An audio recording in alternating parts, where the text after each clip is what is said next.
말씀을 선교하시겠습니다. 마태복음 22장 1절부터 14절 신약성경 37쪽에 있습니다. 한 목소리로 합독하십니다. 시작.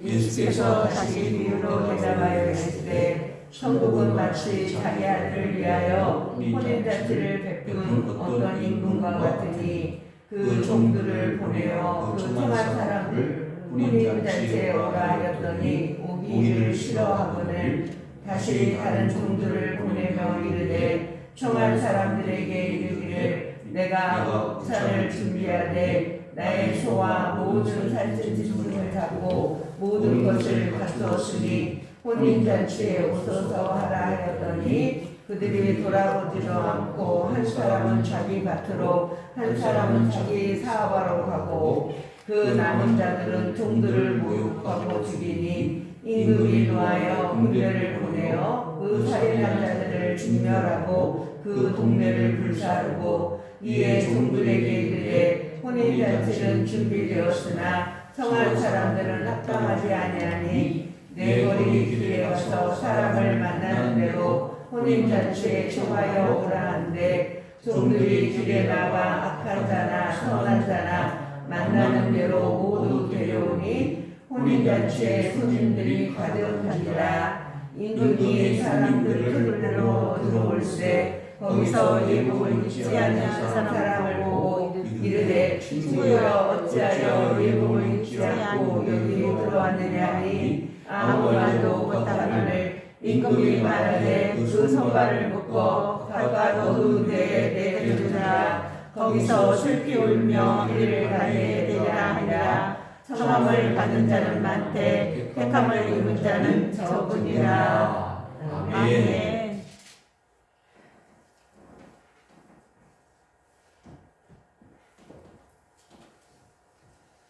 할렐루야.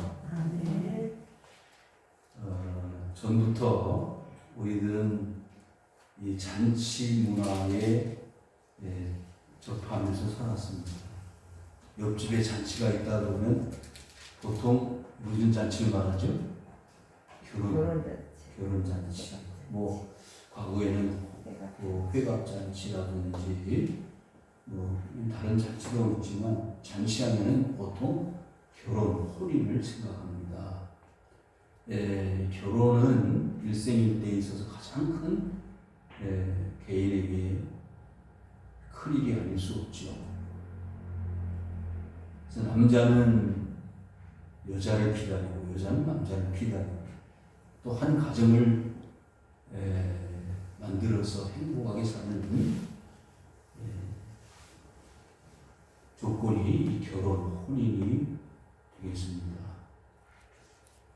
이 유대 혼인은 결혼은 결혼식에 혼인식에 우리나라처럼 이렇게 뭐 하루 한두 시간 끝나는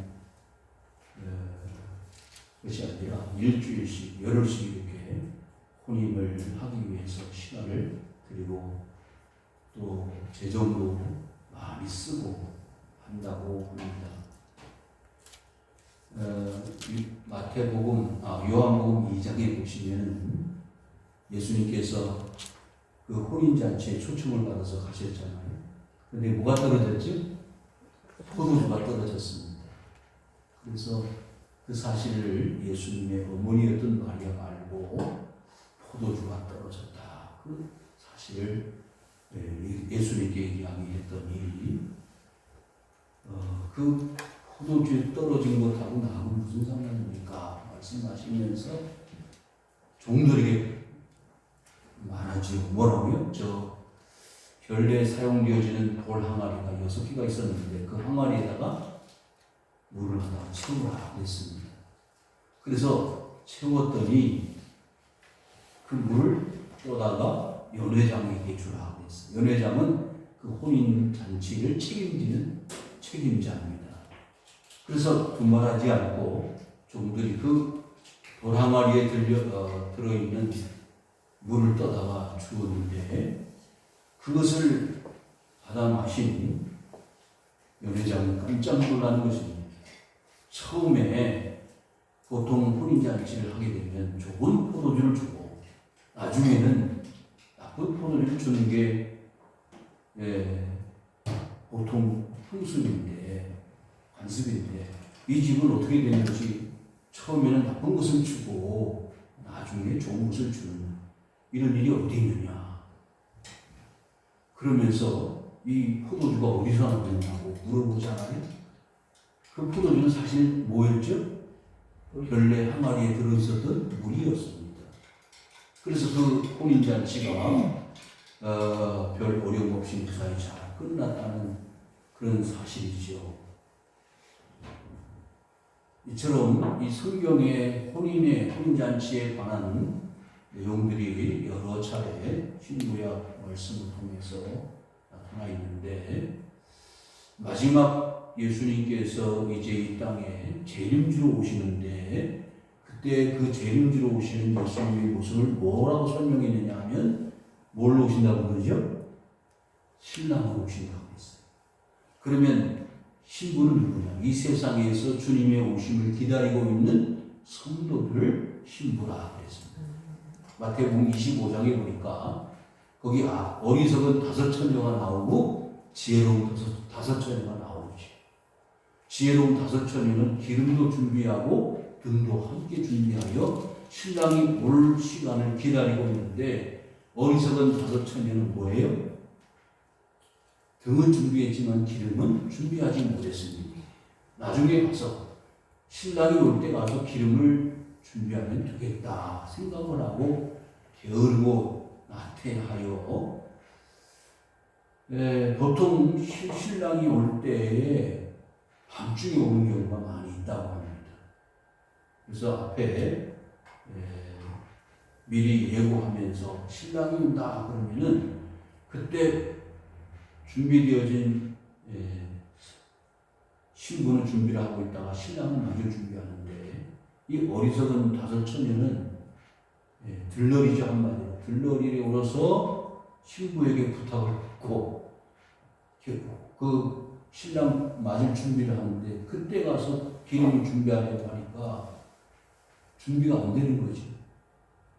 기름을 살 수가 없고 준비가 안 되니 결국 지금 5처녀만이 그 혼인잔치에 참여할 수 있는 특권을 가지게 되었다 하는 내용이 말씀입니다. 아무튼 이런 연관되어진 혼인잔치에 관한 말씀들이 성경에 여러 차례 등장하는 것을 볼 수가 있습니다. 오늘 본문에서 예수님께서 이 혼인잔치의 비유를 말씀하시는데 독특한 표현이 나옵니다. 어떤 표현인가 하니 천국을 혼인잔치에다 비유를 하고 있단 말이죠. 그러니까 이 혼인잔치는 축제이고 기쁘고 즐거운 행사 아닙니까? 그러니까 천국에 들어갈 수 있는 사람은 혼인잔치에 참여한 것과 같은 기쁘고 즐거운 일이 펼쳐지는 것이라고 말할 수가 있는 것입니다. 여러분 아무리 좋은 일이고 행복한 일이고 즐거운 일이라 할지라도 어리석은 5처녀처럼 준비를 하지 못한다면 또 거절한다면 받아들이지 않는다면 그 천국은 누릴 수가 없는 것입니다.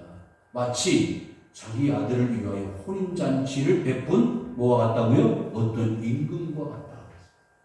저는 이 말씀을 준비를 하면서 생각을 해봤어요. 하나님이 우리 한 사람 한 사람을 위해서 뭐를 준비하고 계신다고요? 혼인잔치를 준비하고 계신다는 거예요. 여러분 세상에 힘 있는 사람, 돈 있는 사람 혼인식하고 결혼 예식 한번 봤죠? 강남의 제일 좋은 호텔에서 한 끼에 5만원, 10만원짜리 뷔페 음식을 나눠 대접을 하면서 결혼식을 하잖아요. 1000명이 왔느니 2000명이 왔느니 그러잖아요. 그런데 개인적인 생각입니다만은 호텔 결혼식은 사실 가서 별로 먹을 게 없더라고요. 그래서 그냥 평범한 결혼식이 훨씬 낫다. 이름 있는 사람은 결혼식 잘 가보지도 못했지만은 그런데 오늘 이 본문에 나타나 있는 임금님의 결혼식은 대단했던 것 같습니다. 상상을 초월하는. 근데 하나님이 우리에게 혼인 예식, 결혼 예식을 준비함에 있어서 하나님이 얼마나 대단한 준비를 하셨는지를 상상할 수 있으리라고 생각을 해요. 요즘 대한민국의 K-팝이 유명한데 하나님은요, 하나님의 그 어마어마한 찬양대뿐만 아니고 어마어마한 음식과 그리고 뭐 결혼 예식에 필요한 모든 것들을 준비함에 있어서 부족함이 없을 것 같아요. 우리 한국의 최고의 스타가 뭐죠? BTS. BTS인가요? 방탄소년단. 뭐 UN 그 총회 하는 데 가서도 노래를 할 정도니까요. BTS는 비교도 안 될 만큼 훌륭한 스타들이 참석하는 혼인 예식, 결혼식을 아마 하나님 준비하고 계실 겁니다. 임금님의 잔치자리를 준비해놓고 이제 그 아들의 결혼 예식을 축하할 사람들 불러 오기 위해서 종들을 보냈습니다. 참 이상하니 많지. 그 본문의 말씀이 이렇게 설명하고 있어요. 임금님의 잔치자리에 오기 싫어하는 사람들이 있습니다. 여러분, 많은 약의 예를 들어서 저 청와대에 계신 분이 연락도 안 하겠지만 아들 결혼식 한다고 초청장을 보냈다고 그러면 누가 가지 않겠어요? 열일을 제쳐놓고 가지 않겠어요? 그런데 이상하니 많지. 그 청한 사람들을 혼인잔치에 오라 하였더니 오기를 싫어했다고 했어요. 왜 그랬을까요? 이유가 분명히 있을 거 아닙니까? 적어도 평범한 평민도 아니고 그 나라의 임금님인데 왜 이 혼인잔치에 초청을 받아놓고 오기를 싫어했을까? 한번 설명을 보십시오. 청한 사람들에게 이르기를 내가 오차를 준비하되 나의 소와 모든 살진 짐승을 잡고 모든 것을 갖추었으니 혼인잔치에 오소서. 그러니까 최고의 음식 아니었을 겁니까? 아니겠습니까? 임금님의 혼인잔치에 뭐가 부족하겠어요? 그런데 그것을 거절했단 말이죠. 여러분, 이 혼인잔치를 통해서 하나님이 우리에게, 예수님이 우리에게 말씀하시고자 하는 바가 있을 거 아닙니까? 그 이유인 즉슨 하나님이 우리를 부르실 때에 얼마만큼 큰 배려와 생각과 계획을 가지고 계신다는 것을 우리는 이 상징적인 비유를 통해서 알 수가 있습니다. 사람들이 준비할 수 없을 만큼의 훌륭한 무엇들을 준비해 놓고 우리들을 기다리고 계신다는 거예요. 하늘에서 하나님께서 우리를 부르시고 계신다는 거예요. 그런데 그 부르심을 거절한다는 겁니다. 이제 보겠습니다만은 이 사람들이 임금님의 혼인잔치에 참석하지 못할 특별한 이유가 없는 것 같아요. 그런데도 그 혼인잔치를 참석하지 못하겠다고 하는 것은 좀 이해하기 어려운 부분이라 생각되어집니다. 돌아보지도 않고 어떻게 해요? 한 사람은 자기 밭으로 갔다고 그랬어요. 한 사람은 자기 사업하러 갔다고 그랬어요. 사업이 얼마나 큰 사업이길래 밭에 가서 일을 해야 될 그 일이 얼마나 중요하길래 임금님의 잔치자리에 참석하지 못할 만큼의 이유가 될까요? 저는 이 말씀을 묵상하면서 오늘 세워진 하나님의 천국 잔치가 펼쳐지는 교회들에서 초청을 해도 그 초청에 거절하고 자기 일로 사업으로 밭으로 가는 저 불신자들, 믿지 않는 사람들을 향해서 하신 말씀이라고 생각할 수밖에 없다고 봅니다. 사랑하는 성도 여러분, 우리는 사실상 혼인잔치 아닌 것 같이 보일 수도 있어요. 교회 가서 예배 드리는 것이 무슨 잔치자리입니까? 행복합니까? 즐겁습니까? 뭐가 없이 믿음을 가지고 볼 때는 행복하지 않을 수 있어요. 따분하고 짜증날 수 있습니다. 지겨울 수 있습니다. 그러나 그 속에는요, 살찐 짐승도 있고요, 또도 있습니다. 맛있는 음식이 준비되어져 있는 임금님의 점심 식사에 사랑하는 성도 여러분, 다니엘과 그 친구들은요 바벨론 포로로 잡혀갔습니다. 그런데 그 바벨론 포로로 잡혀간 다니엘과 친구들은요 그 당시 왕의 식탁에 함께 참여할 수 있는 특권을 가지고 있는 사람들 아니었습니까? 그런데도 불구하고 그 임금님의 그 아름다운 식탁을 거절했습니다. 우리는 이런 음식을 먹을 수가 없습니다.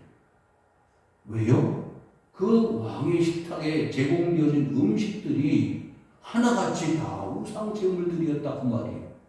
그래서 우리는 이것을 거절하고 오히려 채소를 가지고 식사를 하겠습니다. 그래서 그 책임을 맡은 책임자에게 뭐라고 그러죠? 10일 동안을 한번 시험을 해봅시다. 테스트를 해서 왕의 식탁에 참여해서 음식을 먹었던 사람하고 이렇게 우리가 하나님의 방법으로 식사를 한 사람들하고 비교해서 문제가 되면 우리가 책임을 지겠습니다. 그 10일이 흘렀습니다. 검사를 해보니까 그 얼굴빛이 더 임금님의 식탁에서 식사한 사람보다 윤택하였더라. 아멘. 여러분, 세상의 음식이 아무리 맛있고 훌륭한 식사를 할지라도 그것이 하나님이 주시는 음식과 비교할 수가 없는 거예요. 요한복음 4장에 예수님께서 수가성 여인에게 말씀하셨습니다. 내가 주는 물을 마시는 자는 배에서 생수가 흘러넘쳐 더 이상 물을 길러 오지 않아도 될 것이다. 예수님, 그런 물이 있다면 저에게 주어서 이 우물의 물을 길러 오지 않도록 해주십시오. 내가 메시아를 만났구나. 내가 예수님을 통해서 그 구약 성경에서 예언되어져 있는 그 메시아 하나님의 아들을 내가 만났구나. 물을 길러왔던 그 여자는 물동이를 남겨두고 마을로 들어가서 내가 메시아를 만났다고 자랑했습니다. 전했습니다. 사랑하는 성도 여러분, 오늘 이 혼인잔치에 제공되어진 음식을 거절한 사람들은 오늘날 믿지 않고 교회를 나오지 않는 저 불신자들을 상징한다는 것을 우리는 생각할 수 있어요. 이유는 그렇게 큰 이유가 되지 못합니다. 밭을 샀고 자기 사업한 것 때문에 왕의 식탁을 거절한 사람들은 이제 마지막에 가서 하나님이 이 땅을 심판하시고 이 땅에 믿는 자들을 구원하시고 하나님의 나라가 세워지게 될 때에 그 자리에 참여하지 못하는 불행을 자초하게 될 것입니다. 지금은 모릅니다. 왕의 식탁을 거절하고 왕의 혼인잔치를 거절한 그 사실이 얼마나 자신들에게 불행한 일이 되는지를 그때 가서 알게 될 것입니다. 지금 우리는 다니엘 기도회를 진행하고 있지 않습니까? 13분의 간증자들을 통해서 하나같이 여러분이 느꼈던 바는 무엇입니까? 하나님이 초청하시는 거예요. 어제 이승재 목사님은 그러시더라고요. 철저한 불교 집안에서 태어난 불자의 아들이 목사님이 되셨어요. 사랑하는 성도 여러분, 도저히 예수 믿을 수 없을 것 같은 사람이 예수를 믿게 되었다라고 말이에요. 왜? 하나님의 거룩하신 초청을 거절할 수 없도록 하나님이 환경을 만들어 조성하셨기 때문입니다. 아멘. 남은 자들은 종들을 모욕하고 죽인 참 놀라운 일이 아닙니까? 밭으로 왔습니다. 자기 사업하러 왔습니다. 그것까지는 이해가 될지 몰라요. 왜? 사람이기 때문에. 그런데요, 가지 않으면 그 말이고 초청을 거절하면 그 말이지, 보낸 임금님의 종들을 모욕하고 죽일 것은 뭡니까? 이것이 인간들의 속성이, 인간들의 죄성이 이렇게 못돼 먹었다는 거예요. 법 없이도 살 수 있다고요? 윤리적으로 도덕적으로 깨끗하면 되겠다고요? 천만의 말씀입니다. 인간의 속성은요 이렇습니다. 지난 주에 말씀드렸던 포도원 농부의 비유 아시지요? 다른 나라 외국으로 또 일이 있어서 그 포도원을 맡기고 갔습니다. 때가 되어서 소출을 얻으려고 종들을 보냈는데 똑같은 일이 벌어졌잖아요. 종들을 때려 죽였습니다. 그리고 아들까지 보냈는데 아들도 상속자라고 때려 죽였어요. 여러분, 이것은요, 이 앞에 있는 밭을 산 사람이나 자기 사업자로 간 사람보다 훨씬 도가 심한 사람들 아닙니까? 오늘날 믿는 사람들이 있는 반면에 믿지 않는 사람들이 있습니다. 그런데 그냥 안 믿는 것이 아니고 믿는 사람들을 오늘 본문 말씀 그대로 모욕하고 박해하고 심지어는 죽이는 일이 지금도요, 저 무슬림 국가에서는 예수 믿는 사람들을 무자비하게 총살을 하거나 칼을 가지고 목을 자르는 일이 다반사하고 있다는 걸 여러분들이 뉴스를 통해서 보셨을 줄로 압니다. 예수님 당시에도 그랬습니다. 예수님께서는 지금 이 혼인잔치의 비유를 통해서 그 당시 종교 지도자들, 바리새인들과 장로들과 대제사장들이 하는 행동들이 얼마나 모욕적이고 얼마나 하나님 앞에 악한 행동인가를 여실히 보여주는 비유로 말씀하고 계신 겁니다. 예수님을 옷을 다 벗겨서 십자가에 매달았습니다. 침을 뱉었습니다. 뺨을 때렸습니다. 이것은 도저히 인간으로서 당할 수 없는 최고의 수치요, 그 자체 모욕이었습니다. 유대인들에게 있어서 나무에 달려 죽는 것은 최고의 창피한 것이고 모욕적인 일이고 사람이 당할 수 있는 최고의 아픔이 나무에 달려 죽는 것입니다. 그런데 예수님은 그 나무에 달렸어요. 희생을 당했습니다. 왜? 하나님께서 혼인잔치를 베푼 그 임금과 같이 예수님을 이 땅에 보내셔서 그 혼인잔치에 초청자로 보내셨음에도 많은 선지자들, 이사야, 에레미야, 에스겔, 다니엘 선지자를 포함한 종들을 다 모욕하고 죽였을 뿐만 아니라 지난주에 말씀드렸던 아들 상속자라고 때려서 죽인 것처럼 예수님도 때려서 죽인 일을 앞으로 내다보고 말씀하시는 거 아닙니까?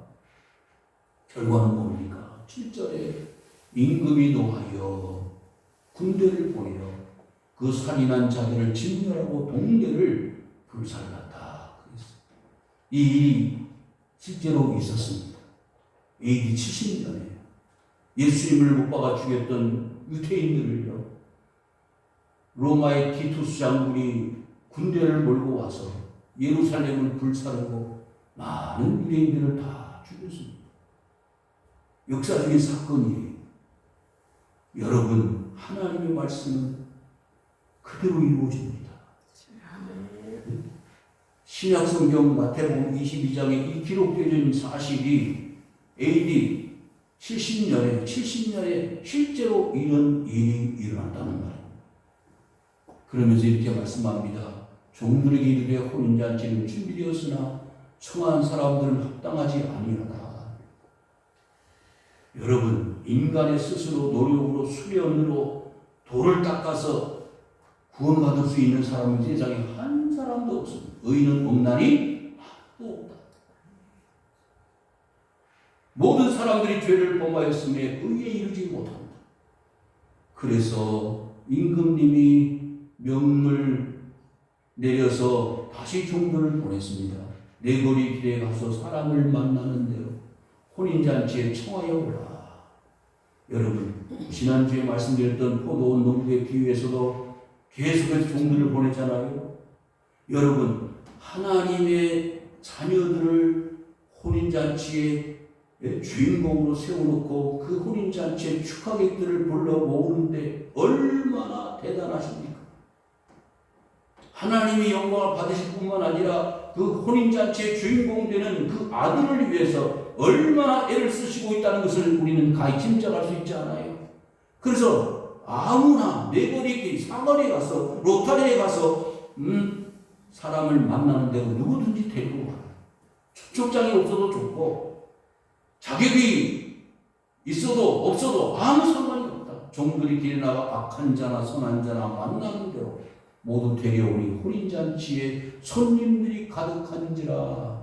사랑하는 성도 여러분, 그래서 교회는요, 부자나 가난한 자나 배운 자나 배우지 못한 자나 다 일반으로 똑같이 교회에 나올 수 있는 거예요. 믿음 생활할 수 있는 거예요. 하나님의 혼인잔치에 참여할 수 있는 권한을 하나님이 주신 것입니다. 아멘. 임금이 손님들을 보러 들어올세 거기서 예복을 입지 않은 한 사람을 보았다 그랬어요. 그런데 조건이 있습니다. 혼인잔치에 참여할 수 있는 사람에게는 조건이 하나 있단 말이죠. 예복을 입어야 된다는 거예요. 제가 이 말씀을 묵상하면서 찾아봤어요.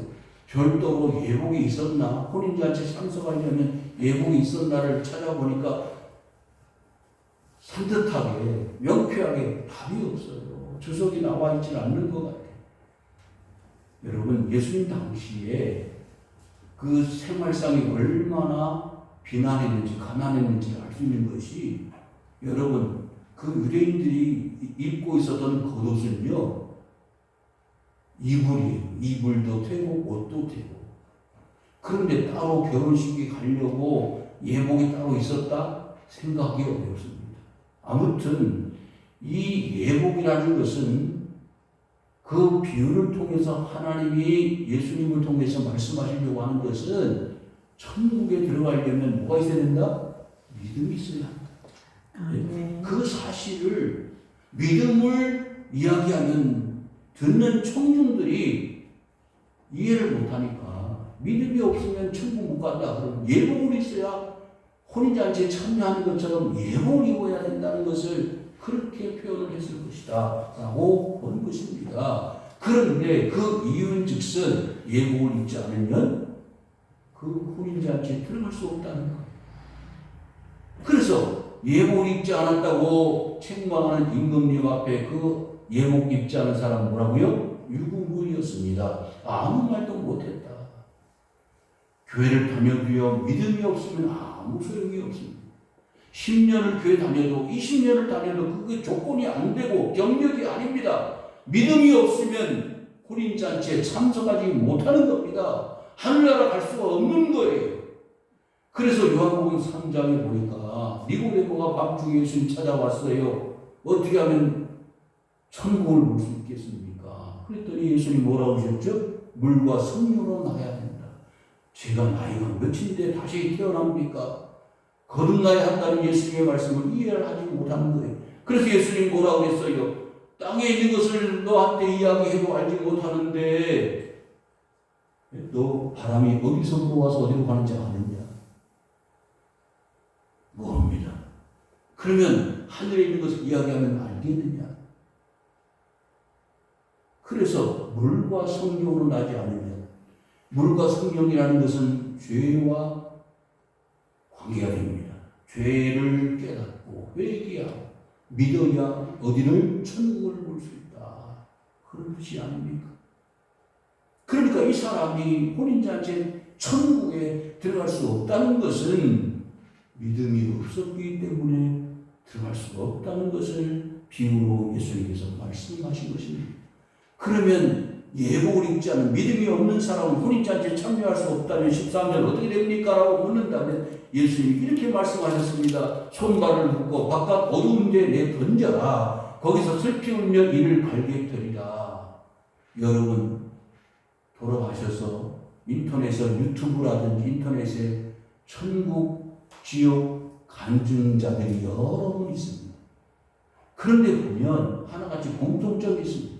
천국은 아름다운 것이고 구원받은 사람들이 사는 장소가 천국이라면 지옥은 불타는 것이고 고통스러운 것이고 사람이 도저히 감당할 수 없을 만큼의 고통을 영원토록 당하는 것이 지옥이라고 간증하고 있는 것을 찾아보게 됩니다.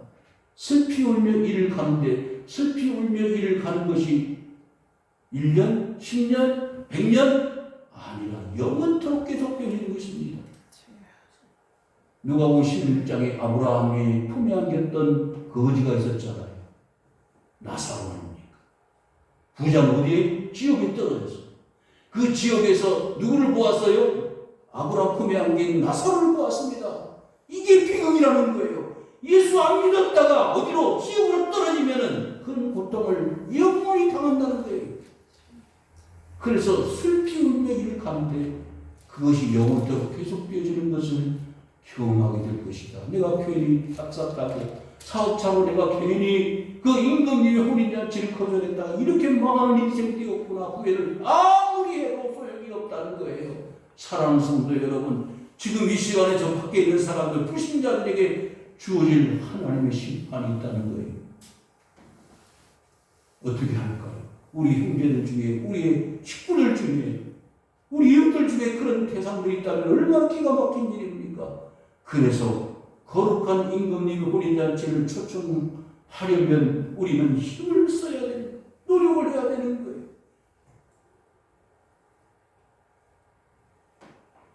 14절 마지막 뭐라고 그랬어요?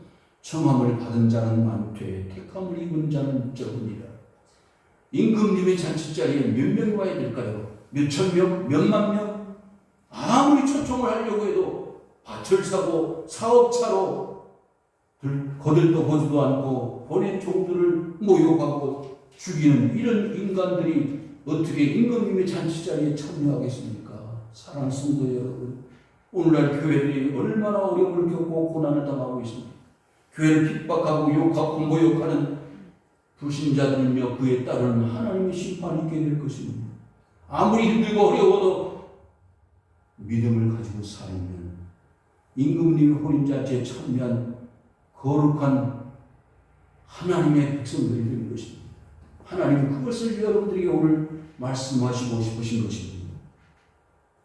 혼인잔치는요, 기쁨의 잔치, 즐거움입니다. 축제입니다.